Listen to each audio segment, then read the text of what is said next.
Hey, good morning. Happy Saturday. Today is June 26th. Wanted to shoot a quick video on a few things. Topic's going to be, we're going to talk about 5 things to get your offer accepted. We're also going to talk about the win of the week regarding self-employment income.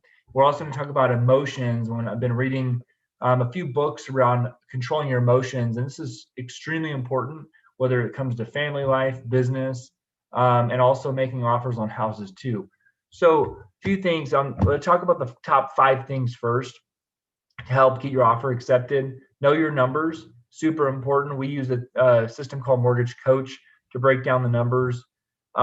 Brace yourself for a fast-paced process as you're making offers. So if you like a house and you see it and you want to make an offer on it, you want to make an offer fairly quickly, especially on the good, well-priced houses. They're going to go pretty quick. So you want to make sure you brace yourself for that.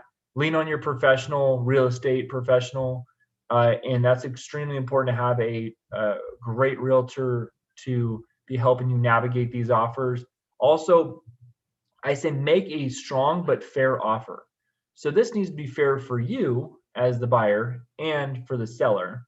Something that is going to kind of meet in between of what everybody wants. I think this is important right now.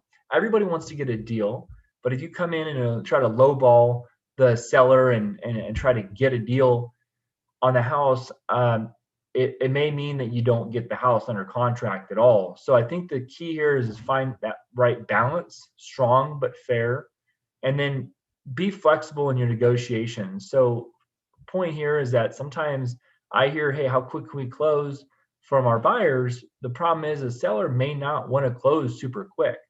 So keep in mind, it's all about what's going to be best for all the parties involved and negotiate that through. So for example, a seller might be selling their house and may need 60 days to close rather than 21 days to close. And that 21-day quick closing or 30-day quick closing may actually be a deterrent for them. So just make sure you're flexible in your negotiations with the seller, work together on them. They're another person just like you. And so they have wants that they're trying to fulfill. And so if you can, and you really can dig into those wants and needs, then it'll help you win the negotiating. All right, the win of the week. Win of the week was we had an underwriting situation where the loan would have worked either way, but the guideline states and a conventional loan guideline that in their approval required only 1-year tax returns. The reality is underwriting had qualified with asking for 2 years tax returns, but when it came over to us, we realized that that was not the correct guideline, and we actually underwrote it as 1-year tax returns. This deal came over from another bank, and so I believe the loan would have worked either way in this case for sure. So, but just keep in mind, not every lender is exactly the same with their guidelines. Some will ask for more paperwork, some will ask for less paperwork. Our job is to navigate that and then push back when needed.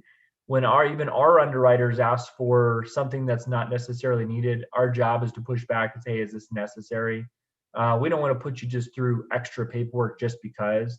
But that's a win of the week. 1-year tax returns, 2 years tax returns is not always needed, but you will need a profit and loss for the year-to-date profit and loss in any year that you haven't filed within that period of time. So, for example, we may need, in this case, we needed 19.